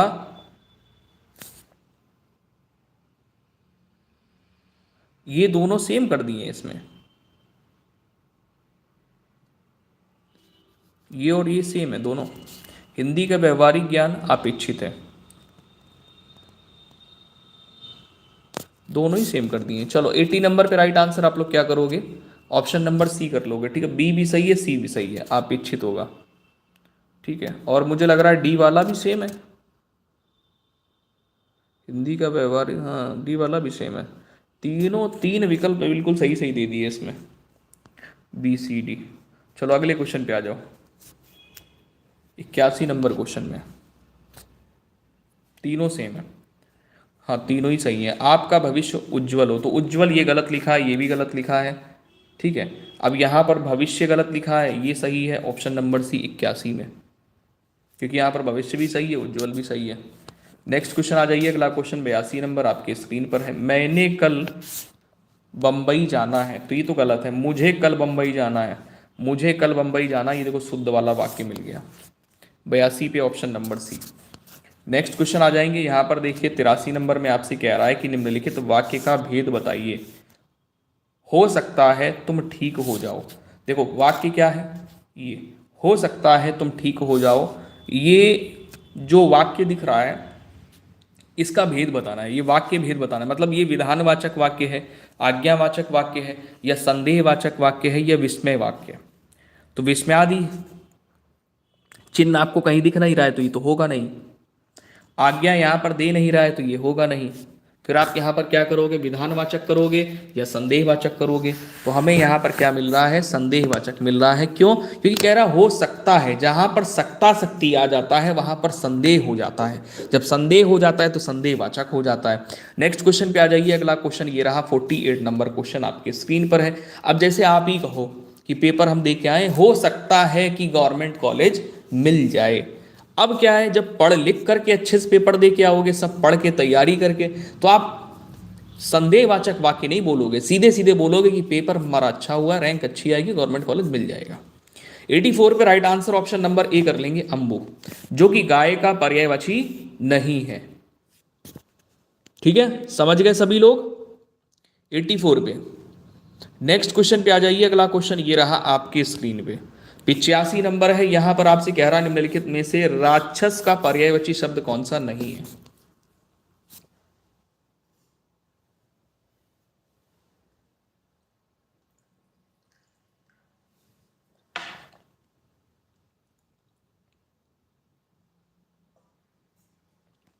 एटी 85 पे राइट आंसर ऑप्शन नंबर यहां पर हो जाता है सुर। असुर होता है राक्षस का पर्यायवाची, सुर होता है राक्षस का पर्यायवाची नहीं। किसका होता है? देवता का। नेक्स्ट क्वेश्चन पे आ जाइए। अगला क्वेश्चन ये रहा आपके स्क्रीन पर, 86 नंबर, निम्नलिखित में से कौन सा शब्द है जो कि जंगम शब्द का विलोम है। बताओ, जंगम का विलोम बताना है आपको। बहुत अच्छा क्वेश्चन है, इसको करेंगे मोस्ट इंपॉर्टेंट फॉर 2023 की परीक्षा को लेकर के। 86 पे राइट आंसर ऑप्शन नंबर क्या हो जाएगा? बी, जंगम का विलोम होता है, यानी विलोमार्थी शब्द कह लो या विपरीतार्थी शब्द कर लो, सथावर होता है। अगला क्वेश्चन यहाँ पर 87 नंबर है, अंधकार का सही विलोम शब्द क्या होगा। अंधकार का सही विलोम शब्द क्या होगा? दोस्तों, अंधकार यानी हमें क्या चाहिए? उजियारा चाहिए कि उजाला चाहिए कि प्रकाश चाहिए? तो 87 से 87 के लिए जो सही शुद्ध शब्द है अंधकार के लिए होता है प्रकाश। क्या होता है? प्रकाश। बहुत बढ़िया, शाबाश। नेक्स्ट क्वेश्चन आ जाओ। अगला क्वेश्चन है, जो मापा ना जा सके उसके लिए एक शब्द क्या है? 88 पे भाई, जो मापा ना जा सके यानी अपरिमेय। ऑप्शन नंबर क्या हो जाएगा? जो मापा ना जा सके उसके लिए क्या हो जाएगा? अपरिमेय। ऑप्शन नंबर ए राइट होगा। अगले क्वेश्चन पे आ जाएंगे। अगला क्वेश्चन यहाँ पर 89 नंबर है, कह रहा जो किए गए उपकारों को मानता हो उसके लिए एक शब्द क्या है? जो किए गए उपकारों को माने उसके लिए एक शब्द क्या होगा? 89 पे बिल्कुल सही आंसर हो जाता है कृतज्ञ। ऑप्शन नंबर बी बिल्कुल सही है। नेक्स्ट क्वेश्चन आ जाइए। अगला क्वेश्चन यहाँ पर 90 नंबर है। 90 में आपसे कह रहा है कि निम्न मुहावरे का अर्थ बताएं। निम्न मुहावरे का अर्थ यहाँ पर क्या होगा? मुहावरा क्या है? टै बोल जाना। टै बोल जाना क्या है? टै बोल जाना। इसके लिए सही अर्थ क्या होगा इस मुहावरे का? 90 पे देखिए, टै बोल जाना यानी बोलते नहीं है, बीमार हो जाना नहीं। टै मतलब क्या होना? मर जाना। टै बोल जाना, मर जाना। ऑप्शन नंबर ए सही होगा। नेक्स्ट क्वेश्चन, पेट खराब होना थोड़ी होगा। यहां पर आ जाओ, 91 नंबर क्वेश्चन है, निम्न मुहावरे का अर्थ पहचानिए। मुहावरा क्या है? कि दांत काटी रोटी होना।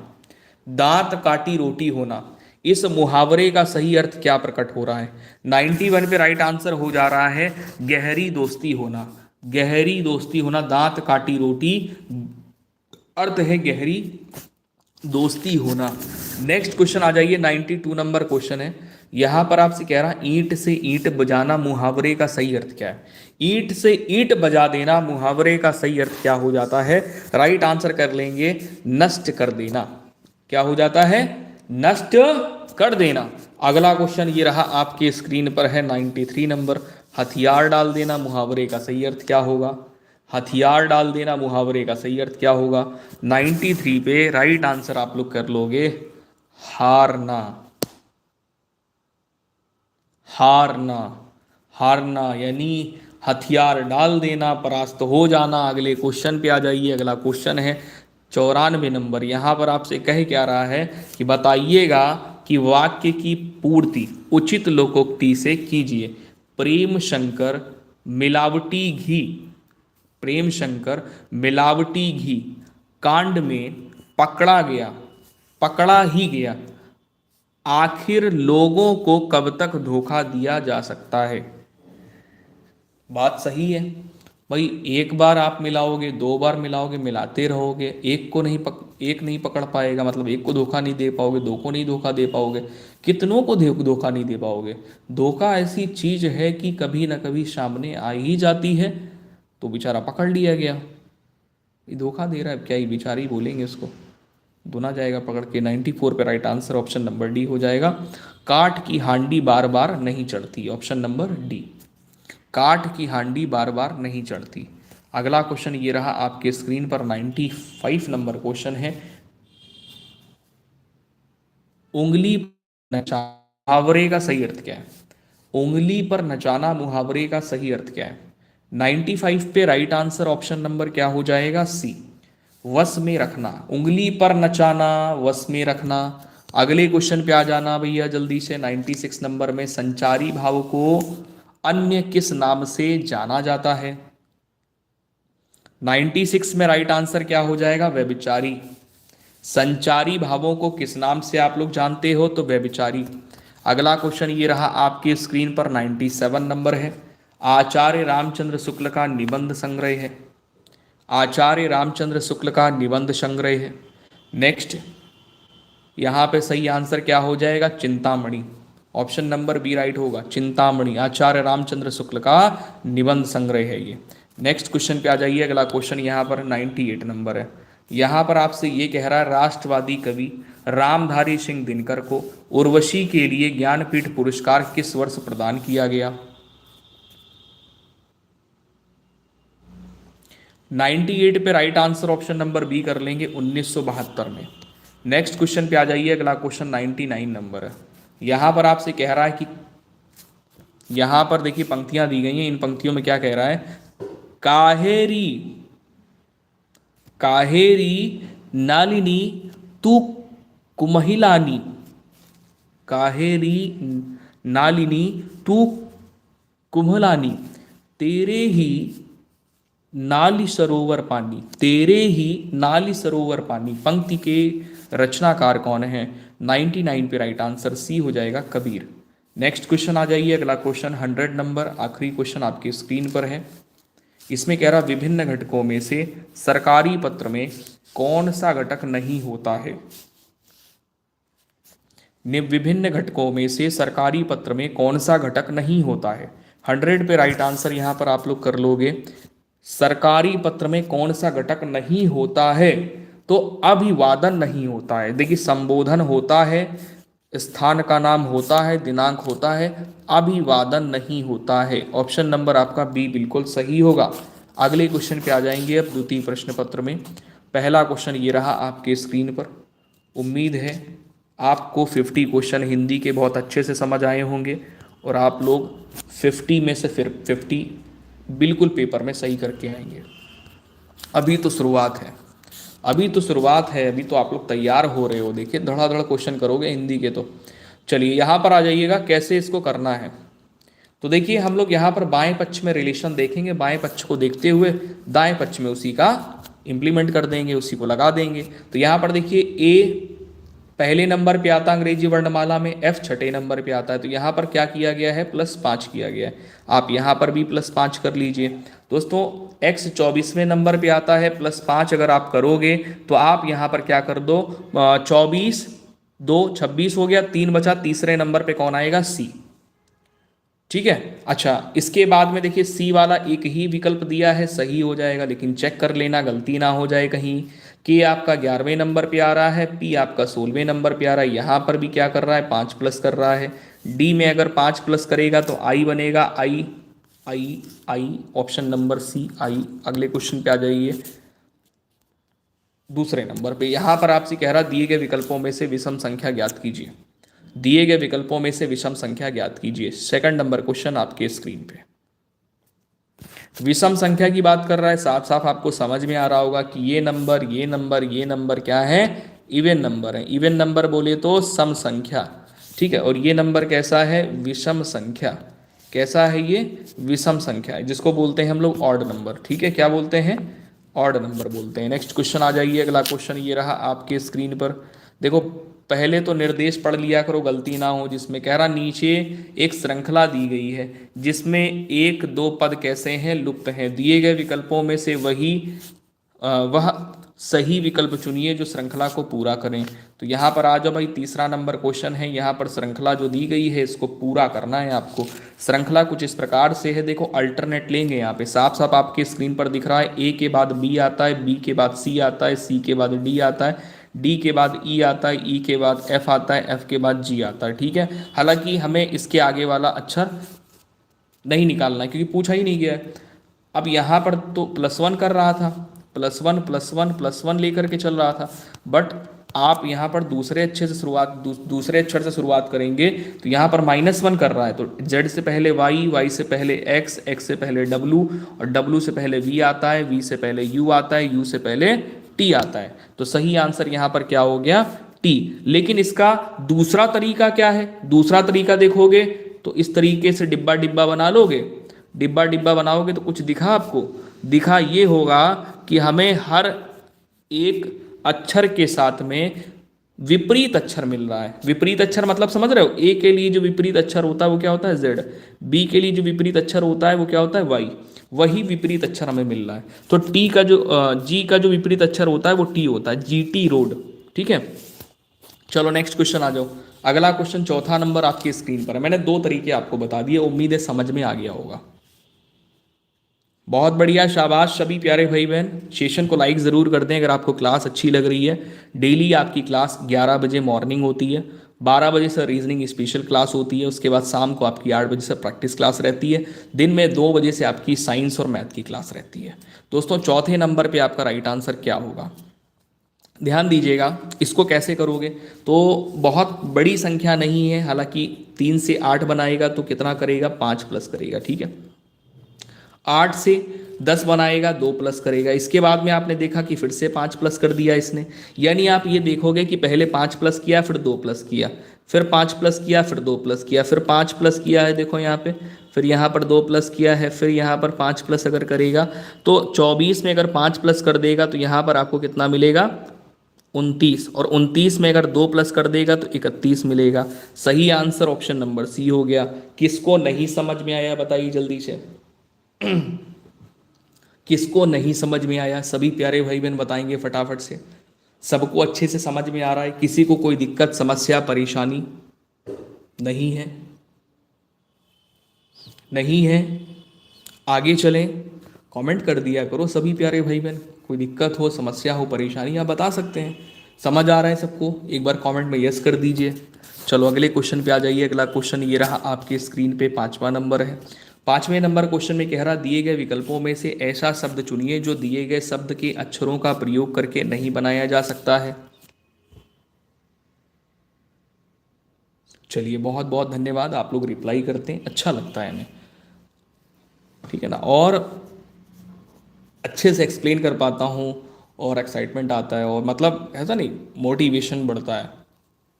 चलिए यहाँ पर आ जाएंगे, कौन सा एक ऐसा शब्द है जो कि नहीं बनाया जा सकता है इन दिए गए अक्षरों का प्रयोग करके। 5वें नंबर पे राइट आंसर हो जाएगा आपका। जल्दी से बताओ, जल्दी से, फटाफट से। किसको नहीं बना सकते हैं? क्यों? क्योंकि हमारे पास में यू नहीं है। अगले क्वेश्चन पे आ जाएंगे। अगला क्वेश्चन ये रहा आपके स्क्रीन पे। यहाँ पर देखिए कह रहा है 2 कथन दिए गए हैं जिसमें से आगे 2 निष्कर्ष हैं। आपको विचार करना है कि कथन सत्य है, चाहे वह सामान्यतः ज्ञात तथ्यों से भिन्न प्रतीत होता हो। आपको निर्णय करना है कि दिए गए कथनों में से कौन सा निश्चित रूप से सही निष्कर्ष निकाला जा सकता है। अपने उत्तर को निर्दिष्ट कीजिए। अब आ जाइए कथन में। देखो कथन में आपसे क्या कह रहा है, उसी के अनुसार निष्कर्ष के साथ में जाएंगे। कथन में क्या कह रहा है? कथन में ये कह रहा है कि कोई शिक्षक साइकिल पर विद्यालय नहीं आता है। कोई शिक्षक जो है, शिक्षक कौन होता है? टीचर। ठीक है, कोई शिक्षक साइकिल पर विद्यालय नहीं आता है। आनंद साइकिल पर विद्यालय आता है। ठीक है, अब बात समझना, जो शिक्षक है, जितने भी शिक्षक हैं विद्यालय के, वो साइकिल पर नहीं आते हैं। ठीक है, लेकिन आनंद जो है ना, आनंद साइकिल पर ही विद्यालय आता है। अब आते हैं निष्कर्ष में। निष्कर्ष क्या कहता है? कि आनंद शिक्षक नहीं है। हाँ भाई, ये सही हो सकता है कथन के अनुसार। क्यों भाई? कथन के अनुसार ये सही हो सकता है फिर। ठीक है, दूसरे में कह रहा है कि आनंद विद्यार्थी है। तो देखो ये नहीं कह सकते, ये संभव नहीं है, ये सही बात नहीं कि आनंद विद्यार्थी है। आनंद चपरासी भी तो हो सकता है। बोथ राइट कहां से हो जाएगा? बोथ राइट कहां से कर दोगे आप, ये बताओ। आनंद विद्यार्थी है, ये सही नहीं है। क्यों सही नहीं है? क्योंकि भाई आनंद के बारे में ये थोड़ी पता चल रहा है यहां से कि वो विद्यार्थी है। ये पता चलता है कि आनंद साइकिल पर विद्यालय आता है। ये जरूर हमें पता चल रहा है कि शिक्षक साइकिल पर विद्यालय नहीं आते हैं। तो ये पता चल रहा है कि आनंद शिक्षक नहीं है। ये बात तो सही हो गई, ये बात सही है। बट ये बात सही नहीं है। क्यों? क्योंकि आनंद विद्यार्थी है, ये हमें कहीं कथन में पता नहीं चल रहा है। तो पहला ही कथन केवल सही होगा। तो आंसर आप क्या करोगे? Option number A. Next question आ जाओ भाई। अगला क्वेश्चन ये रहा, वर्गीकरण वाले क्वेश्चन है। यहां पर देखो क्या कह रहा है 7वें नंबर में कि मनोविज्ञान, मन, गणित विज्ञान, सॉरी गणित विज्ञान बोल दिया, गणित। भाई मनोविज्ञान में हम लोग क्या करते हैं? मन के बारे में समझते हैं। अंकगणित की अगर बात करेंगे तो अंकगणित में क्या होती हैं? संख्याएं होते हैं कि फार्मूला या ऊंचाई या ज्ञान? क्या करोगे दोस्तों? 7वें नंबर पे आपका राइट आंसर यहां पर हो जाता है संख्या होती है अंकगणित में। ठीक है, अगले क्वेश्चन पे आ जाइए। 8वें नंबर क्वेश्चन में ये आपका वर्गीकरण परीक्षण वाले क्वेश्चन है। बर्फ, ठंडक। अब बर्फ छुओगे तो ठंडक ही लगेगी ना। पृथ्वी किससे संबंधित होगी? जंगल से, समुद्र से, गुरुत्वाकर्षण से या वजन से? तो भैया देखो 8वें नंबर पे बर्फ जहां जहां होगी वहां ठंडक होगा, और पृथ्वी में आप जहां जहां पर होगे वहां पर गुरुत्वाकर्षण बल कार्य करेगा। बोलो किसको नहीं आया समझ में? किसको नहीं आया समझ में? ये क्वेश्चन आ गया सबको समझ में कि ऑप्शन नंबर सी हम लोगों ने सही क्यों किया। नेक्स्ट क्वेश्चन पे आ जाइए। अगला क्वेश्चन 9वां नंबर आपकी स्क्रीन पर है। यहां पर आपसे कह रहा है कि दिए गए विकल्पों में से आपको विषम अक्षरों का चुनाव करना है। अब विषम अक्षर आपको कैसे पता चलेंगे? तो विषम अक्षर तभी पता चलेंगे जब आप प्रत्येक विकल्प को अच्छे से देखोगे। हालांकि यहां पर विषम अक्षर नहीं होना चाहिए था, विषम विकल्प होना चाहिए। तो क्या होना चाहिए था? विषम विकल्प होना चाहिए था ना। तो यहां पर आप देखिए ध्यान से, बिल्कुल बिल्कुल ध्यान से आप देखोगे तो आखिरी के दो अक्षर ले लो। मैंने आपको ट्रिक बताया हुआ है, आखिरी के दो अक्षर ले लो। देखो वी से अगर यू बनाओगे तो आपको क्या करना पड़ेगा? वी से अगर यू बनाओगे तो -1 करना पड़ेगा। एल से अगर के बनाओगे तो भी -1 करना पड़ेगा। क्यू से अगर पी बनाओगे तो भी -1 करना पड़ेगा। लेकिन अगर सी से ए बनाओगे तो -2 करना पड़ेगा। क्या करना पड़ेगा? -2 करना पड़ेगा। ठीक है ना। तो ऑड वन ऑप्शन हमको कौन सा मिल गया? जो विषम अक्षरों वाला विकल्प मिला है वो ऑप्शन नंबर डी मिला हुआ है। डी बिल्कुल करेक्ट हो जाएगा। नेक्स्ट क्वेश्चन पे आ जाइए। अगला क्वेश्चन 10वां नंबर आपके स्क्रीन पर है। यहां पर सभी लोग आंसर करेंगे। नीचे एक अनुक्रम दिया गया है जिसमें से एक पद लुप्त है। दिए गए विकल्पों में से वह सही विकल्प चुनिए जो अनुक्रम को पूरा करे। चलिए सभी प्यारे भाई बहन ध्यान दीजिएगा। सभी प्यारे भाई बहन 10वें नंबर क्वेश्चन में ध्यान दीजिएगा कि यहां पर इसने क्या किया है। देखो 15 प्लस किया है तो 50 में 15 65 हो गया। इसके बाद में यहां पर 17 प्लस किया है, 65 में 17 प्लस करोगे तो 82 बनेगा। अब देखो यहाँ पर सीरीज क्या चल रही, पहले 15 उसके बाद में 17, यानी विषम संख्या है। इसके बाद में क्या आएगा? 19 आ जाएगा। तो आप क्या करो 82 में 19 प्लस कर दो। जब 82 में आप 19 प्लस करोगे तो यहां पर आपको कितना मिल जाएगा? 101 मिलेगा। तो 101 ऑप्शन नंबर आपका यहाँ पे ए सही हो जाएगा। 101 आंसर आएगा, ऑप्शन नंबर ए सही हो जाएगा। ठीक है, नेक्स्ट क्वेश्चन आ जाइए। अगला क्वेश्चन ये रहा आपकी स्क्रीन पे है। सार्थक शब्द बनाना है। सार्थक शब्द का मतलब समझ रहे हो? कोई एक ऐसा वर्ड बनाना है जिसका कोई अर्थ निकले। सार्थक शब्द बनाने के लिए निम्नलिखित अक्षरों को सुलझाइए और फिर अक्षरों के सही अंक की स्थिति को बताइए। 11वें नंबर पर आपका राइट आंसर क्या होगा? 11वें नंबर पर राइट आंसर क्या करोगे?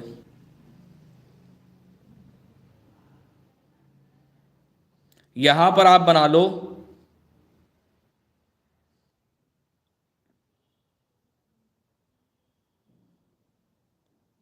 रेस्टोरेंट, बना लो रेस्टोरेंट बन जाएगा।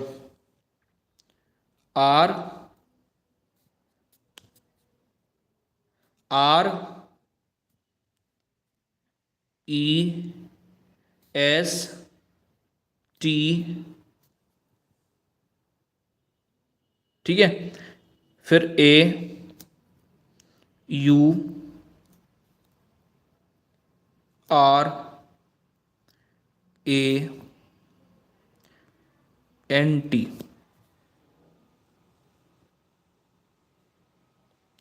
ठीक है, बन गया बिल्कुल ऑप्शन नंबर बी सही। चलो नेक्स्ट क्वेश्चन आओ। अगला क्वेश्चन ये रहा, 12वां नंबर आपके स्क्रीन पर है। कह रहा डिक्शनरी के लिए ये कोडिंग की गई है।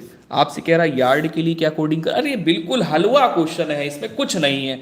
देखो वाई का कोड क्या है 1, 1 कर लिया। ए का कोड क्या दिख रहा है यहाँ पे 3, तो 3 कर लिया। ठीक है, क्या कर लिया 3। आर का कोड यहाँ पर क्या दिख रहा है, आर का कोड है 6, तो 6 कर लिया। डी का कोड यहाँ पे क्या दिख रहा है 5, तो यहाँ पे 5 कर लिया। 1365 आंसर आपको मिल गया यहाँ पे 1365, ऑप्शन नंबर डी। बोलो किसको नहीं आया समझ में? भैया भैया इसमें क्या नहीं समझ आया आपको? 11वें नंबर क्वेश्चन बताइए जरा। यहां पर कह रहा कि ये हमको अक्षर दिए गए हैं अल्फाबेट, इनको मिला करके एक हमें क्या बनाना है, सार्थक शब्द बनाना है। सार्थक शब्द बने, और जब सार्थक शब्द बनाओगे तो जो इनके नीचे आप देख रहे हो संख्याएं, अंक दिए गए हैं, उन अंकों का सही क्रम बताओगे। तो वही सही क्रम क्या है, ऑप्शन नंबर बी है। ठीक है, नेक्स्ट क्वेश्चन पे आ जाएंगे। अगला क्वेश्चन ये रहा आपके स्क्रीन पर 13वां नंबर। यहां पर आपसे कह रहा छात्रों की एक पंक्ति में गणेश अंतिम से 7वें स्थान पर है।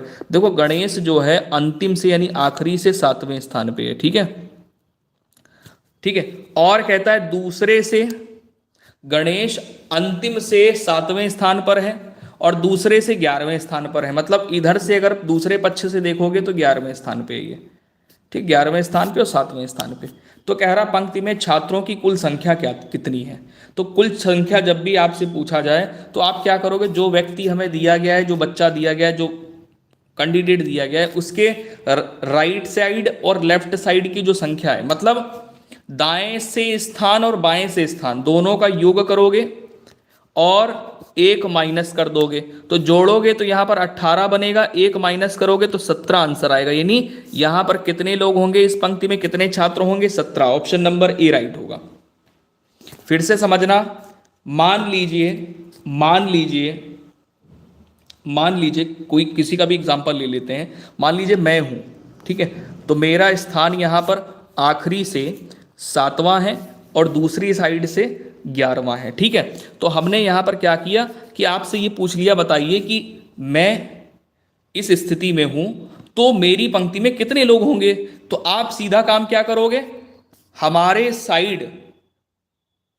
साइड दोनों साइड में जितने भी लोग हैं उनका योग कर लो और उसके बाद में आप क्या करोगे, माइनस कर लो। -1 हमने क्यों किया, क्योंकि जब आपने 11 लोग इधर से ले लिए और 7 लोग इधर से लिए तो मेरे को 2 बार काउंट कर लिया आपने। जब मुझे 2 बार काउंट कर लिया तो एक तो माइनस करोगे ना, मैं 2 नहीं हूं, एक ही तो हूं। चाहे आप इधर से 1 बार काउंट कर लो, चाहे आप इधर से 1 बार काउंट कर लो, है ना। तो 2 बार काउंट किया ना भाई, इधर से 7वां स्थान है मेरा, इधर से 11वां स्थान है मेरा। तो यहां पर कितने हो गए, 2 हो गए, तो इसलिए 1 माइनस करते हैं। तो यहां पर आंसर क्या आएगा, 17। ठीक है, चलिए आ जाइए अगले क्वेश्चन में। अगला क्वेश्चन ये रहा 14 नंबर आपकी स्क्रीन पे, फटाफट से यहां पर ध्यान देंगे। अनसुलझे समीकरण का सही उत्तर ज्ञात कीजिए।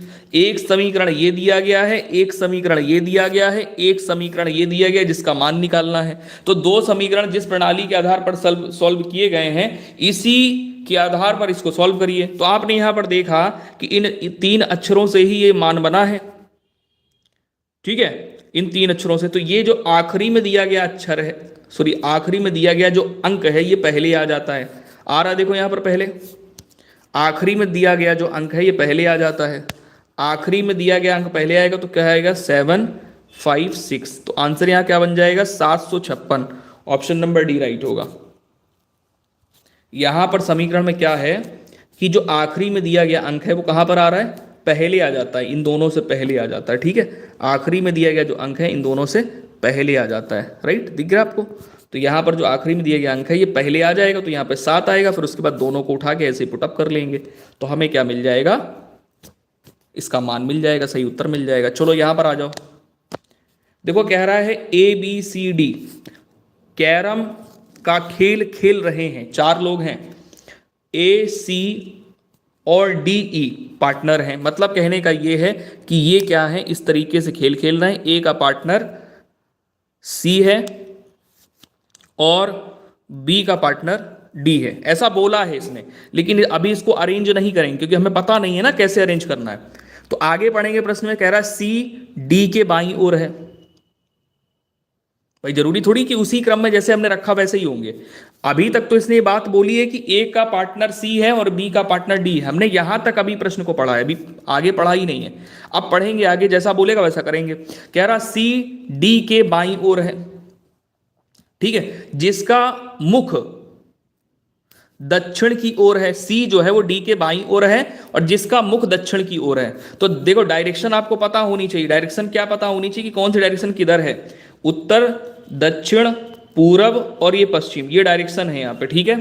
तो इसने ये बोला, देखो हम यहां पर भी लिख दे रहे हैं, यहां पूरब लिख दे रहे हैं, यहां दक्षिण लिख दे रहे हैं, यहां पश्चिम लिख दे रहे हैं, यहां पर उत्तर लिख दे रहे हैं, ठीक है। आपसे यहां पर यह पूछा गया है, ध्यान देना, ध्यान देना बहुत ध्यान से। कहता है कि जो सी है वो डी के बाईं ओर है और इसका मुख दक्षिण की ओर है। जब सी इधर बैठा होगा तभी तो इसका मुख दक्षिण की ओर होगा। तो सी यहां बैठा है और ये डी के बाईं ओर है। जब डी यहां पर होगा तभी तो इसके बाएं साइड पे सी होगा, तो डी यहां पर हो गया, राइट। अब आप बहुत आसानी से यहां पर निकाल लोगे कि यहां पर ए होगा क्योंकि ए और सी जोड़ा है, पार्टनर है, बी और डी पार्टनर है। तो इस प्रकार से हमने इन सभी को अरेंज कर लिया।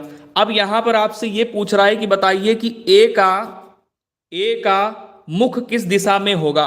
तो ये ए है, ये किधर की ओर देख रहा है, उत्तर की ओर। ये किधर की ओर देख रहा है, उत्तर की ओर। तो आंसर हमारे पास आ जाएगा उत्तर।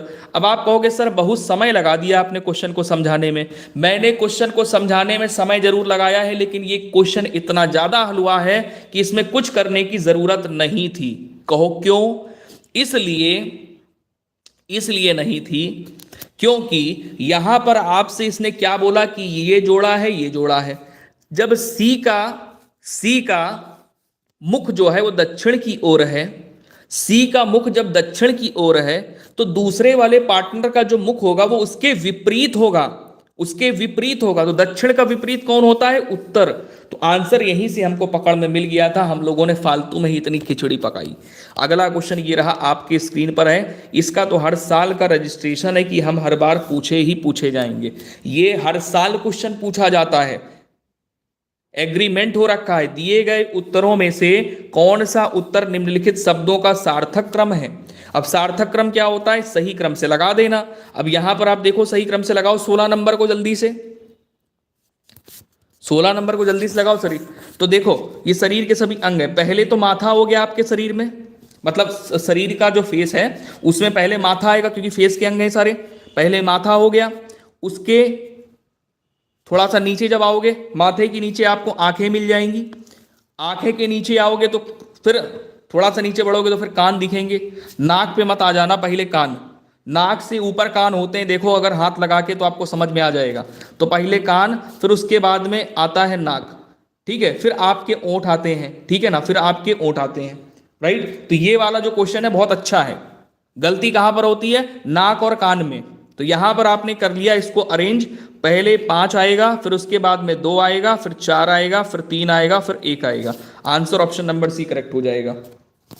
नेक्स्ट क्वेश्चन आ जाओ। अगला क्वेश्चन 17 नंबर आपकी स्क्रीन पर। यहां पर कह रहा है कि नीचे एक अनुक्रम दिया गया है जिसमें से एक पद लुप्त है। दिए गए विकल्पों में से वह सही विकल्प चुनिए जो अनुक्रम को पूरा करे। ध्यान दीजिएगा, यहां पे 17 नंबर क्वेश्चन आपके स्क्रीन पे है। दोस्तों सी से आई अगर बनाओगे तो आपको कितना प्लस करना पड़ेगा? 6, क्योंकि सी आपका जो है, सी आपका, मैं इसको जूम कर दूं, आप लोग आंसर करना, ठीक है। मैंने इसको जूम कर दिया, आंसर करो पहले तो आप लोग, जल्दी से आंसर करो फटाफट से, टाइम कम है, क्वेश्चन ज्यादा है। यहां पर ध्यान दो कि सी जो आपका है ये 3रे नंबर पे आता है, आई आपका 9वें नंबर पे आता है, एन 14वें नंबर पे आता है, आर 18वें नंबर पे आता है, यू 21वें नंबर पे आता है। यहां पर इसने क्या किया? 3 जोड़ा। उसके बाद में यहां पर इसने क्या किया? 5 जोड़ा। फिर यहां पर 3 जोड़ा, सॉरी 3 कह रहे हैं, 4 जोड़ा है। फिर यहां पर इसने क्या किया है? 5 जोड़ा है। 5 कह रहे हैं सिर्फ, सॉरी 3 जोड़ा है। मतलब पहले 3 जोड़ा, अरे 3 क्या गलत लिख रहा हूं, दिमाग कहां पर है भाई तुम्हारा।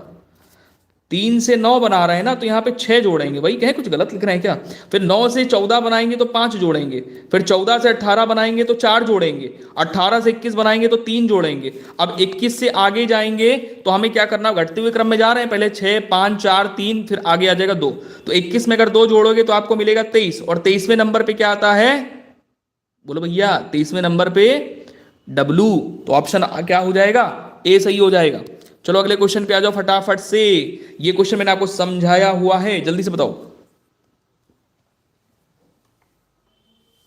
फटाफट से, सभी प्यारे भाई बहन बताएंगे और जल्दी से 50 लाइक पूरे कर देंगे भाई। 50 लाइक्स कंप्लीट कर दिया करो सभी प्यारे भाई बहन, है ना, डेली टारगेट रहता है 50 लाइक्स का। तो आप सभी प्यारे भाई बहन सेशन को सपोर्ट किया करिए, लाइक किया करिए, शेयर किया करिए, जिससे कि और भी लोगों तक लाइव सेशन पहुंच पाए और भी लोग जुड़ पाएँ। जैसे हम आपको अपना 100% देते हैं तो आपसे भी उम्मीद करते हैं आप भी अपना 100% दिया करें, बिल्कुल फ्री ऑफ कॉस्ट होता है, इसमें कोई चार्जेस नहीं लगते हैं। अगर एक भी पैसा लग रहा होता मैं आपसे बोलता नहीं। चलिए, घंटे की सुई 72 घंटों में कितने चक्कर पूरे करेगी? घड़ी की जो घंटे वाली सुई है वो 72 घंटों में कितने चक्कर पूरे करेगी? अब देखो घड़ी ये बनी होती है, अब अगर ये पूरा एक चक्कर लगाती है तो 12 घंटे पूरे कर लेती है। एक चक्कर 12 घंटे में पूरा करती है तो 72 घंटे में कितना पूरा करेगी? तो 12 छंग 72, 6 का गुणा इधर कर लो तो 6 चक्कर ये पूरा कर लेगी। ऑप्शन नंबर आपका डी राइट हो जाएगा। बोलो केको नहीं समझ आया? किसको नहीं समझ में आया? आ गया सबको? तो यहां पर क्या करोगे, सीधे सीधे आप 12 से डिवाइड कर दो या तो भी आंसर 6 आ जाएगा। ठीक है, चलो भैया नेक्स्ट क्वेश्चन आ जाओ सभी लोग फटाफट से। 19वां नंबर क्वेश्चन आपके स्क्रीन पे है। यहां पर कह रहा है स्टार चिन्हों को बदलने, हाँ, स्टार चिन्हों को बदलने और दिए गए समीकरणों को संतुलित करने के लिए गणितीय चिन्हों का सही संयोजन चुनिए। तो यहां पर पहले इसको देखेंगे कि भाई इसको पुट करें या नहीं करें, क्योंकि हमें बराबर में 79 चाहिए। तो इसमें आप देखो कि वैल्यू बहुत ज्यादा आ जाएगी, क्योंकि आप 9 से मल्टीप्लाई कर दोगे, सॉरी मल्टीप्लाई नहीं करना, प्लस करना है, ठीक है, लेकिन फिर भी नहीं आएगा, क्योंकि यहाँ पर 56 बनेगा और यहाँ पर आपका 90 बन जाएगा, अंतर 79 आएगा ही नहीं। तो इसको हटाओ, गलत हो गया। इसमें आ जाओ, डिवाइड करने को बोल रहा है, माइनस करने को बोल रहा है, प्लस करने को बोल रहा है। डिवाइड कर दोगे वैल्यू बहुत छोटी हो जाएगी, यहाँ से भी नहीं आएगा, हटाओ इसको। ये सारी चीज़ें माइंड में कर लेनी होती पहले। इधर मल्टीप्लाई करने को बोल रहा है, इधर माइनस, और इधर डिवाइड करने को बोल रहा है। यहाँ से क्या आ जाएगा? नहीं आएगा। क्यों? क्योंकि 7 से 8 डिविजिबल नहीं है और भाग करेंगे तो फिर हमें भिन्न में मिल जाएगा। ठीक है, ये भी गलत हो गया। अब आ जाओ डी में सीधे, यहाँ पर डिवाइड करने को बोल रहा है, यहाँ मल्टीप्लाई, यहाँ पर प्लस करने को बोल रहा है। इससे सही हो जाएगा 9 से 81 को डिवाइड अगर आप करते हो, ध्यान देना, तो आपको 9 मिलता है। फिर मल्टीप्लाई करने को बोल रहा है 8 से, फिर प्लस 7 करने को बोल रहा है, तो 9 8 72 होता है, नहीं 72 और प्लस 7 करोगे तो 79 आंसर मिलेगा। ऑप्शन नंबर आपका डी राइट हो गया। बल्ले बल्ले हो गई आपकी तो बल्ले बल्ले हो गई। चलो भैया, डेली 8 बजे आपकी क्लास रहती है, सभी प्यारे भाई बहन ध्यान दें। अगर आप लोग डेली क्लास लेंगे तो काफ़ी अच्छा स्कोर आप लोग करेंगे, क्योंकि यहाँ पर आपको वही क्वेश्चन, वही प्रश्न कराए जाते हैं जो आपको एग्जाम हॉल में प्रश्न देखने को मिलेंगे। चलो यहाँ पर आ जाओ भाई, 24 कैसे बना है? आपके दिमाग में तुरंत आया होगा कि यहाँ पर इनकी जो प्लेस वैल्यू है उनको जोड़ करके, तो 3 नंबर पे सी आता है, 1 नंबर पे ए आता है और 20 नंबर पे टी आता है। सबको जोड़ते हैं तो 24 बन जाता है। डी 4थे नंबर पे आता है, ओ 15 नंबर पे आता है, जी 7वें नंबर पे आता है। सबको जोड़ लेते हैं तो 26 बन जाता है। अब यहाँ पर टाइगर दिया गया भैया, टाइगर कर लेंगे। टी कौन से नंबर पे आता है अंग्रेजी वर्णमाला में? 20वें नंबर पे, आई 9वें नंबर पे, जी 7वें नंबर पे, ई 5वें नंबर पे, आर 18वें नंबर पे। सबको जोड़ लो, सबको जोड़ो। तो देखो कैसे जोड़ोगे, 20 हो गया, ठीक है। 20 के बाद में आपका आ गया 9, 29 हो गया। 29 और 7 जोड़ोगे कितना बन जाएगा? 29 में 7 जोड़ोगे 36 बनेगा। 36 में 5 जोड़ोगे तो आपका 41 बनेगा। 41 में 18 को जोड़ दो जल्दी से, 41 में 18 को जोड़ दो जल्दी से, तो भैया 59 आंसर ऑप्शन नंबर ए बन जाएगा 20 में। बोलो किसको नहीं आया समझ में? सबको आ गया समझ में अच्छे से? ठीक है, अब मिलते हैं अगली क्लास में। ठीक है, वैसे शेड्यूल एक बार देख लीजिए, डेली का शेड्यूल रहता है। मॉर्निंग 11 बजे आपकी क्लास होती है, ठीक है, जिसमें हिंदी एंड जीके, 12 बजे कंबाइंड क्लास रीजनिंग की रहती है, 2 बजे से साइंस की क्लास आपकी होती है, साइंस और मैथ की, ठीक है ना। इसके बाद में 8 बजे से आपकी प्रैक्टिस क्लास रहती है। ठीक है, जय हिंद सभी को, मिलते हैं नेक्स्ट सेशन में। पीडीएफ के लिए आप लोग टेलीग्राम चैनल से जुड़ सकते हैं, और साथ ही साथ हाँ बिल्कुल होगी इलाहाबाद हाईकोर्ट की क्लास होगी। जय हिंद।